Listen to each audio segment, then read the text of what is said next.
Breaking news చూస్తున్నాం. ఢిల్లీ పర్యటనకు వెళ్లిన సీఎం రేవంత్ రెడ్డి అక్కడ బిజెపిగా వివిధ పనుల్లో నిమగ్నమయ్యారు.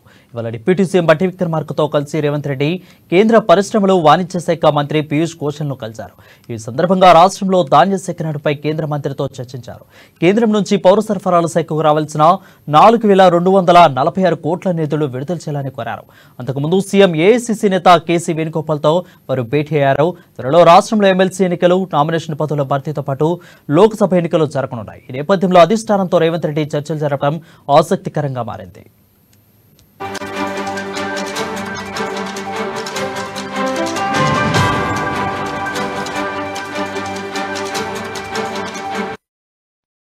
బ్రేకింగ్ న్యూస్ చూస్తున్నాం. ఢిల్లీ పర్యటనకు వెళ్లిన సీఎం రేవంత్ రెడ్డి అక్కడ బిజెపిగా వివిధ పనుల్లో నిమగ్నమయ్యారు. ఇవాళ డిప్యూటీ సీఎం బట్టి విక్రమార్కతో కలిసి రేవంత్ రెడ్డి కేంద్ర పరిశ్రమలు వాణిజ్య శాఖ మంత్రి పీయూష్ గోయల్ను కలిశారు.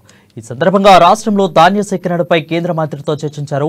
కేంద్రం నుంచి పౌర సరఫరాల శాఖకు రావాల్సిన 4,246 కోట్ల నిధులు విడుదల చేయాలని కోరారు. అంతకుముందు సీఎం ఏఐసీసీ నేత కేసీ వేణుగోపాల్తో వారు భేటీ అయ్యారు. త్వరలో రాష్ట్రంలో ఎమ్మెల్సీ ఎన్నికలు, నామినేషన్ పదవుల భర్తీతో పాటు లోక్సభ ఎన్నికలు జరగనున్నాయి. ఈ నేపథ్యంలో అధిష్టానంతో రేవంత్ రెడ్డి చర్చలు జరగడం ఆసక్తికరంగా మారింది.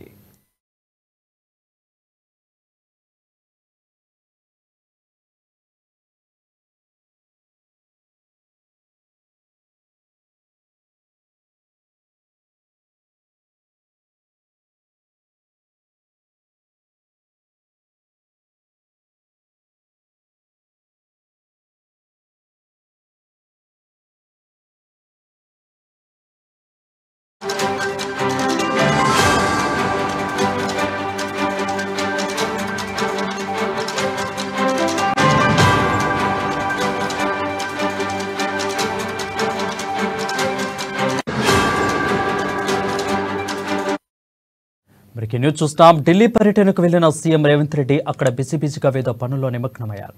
ఇవాళ డిప్యూటీ సీఎం బట్టి విక్రమార్కతో కలిసి రేవంత్ కేంద్ర పరిశ్రమల వాణిజ్య శాఖ మంత్రి పీయూష్ గోయల్ను కలిశారు.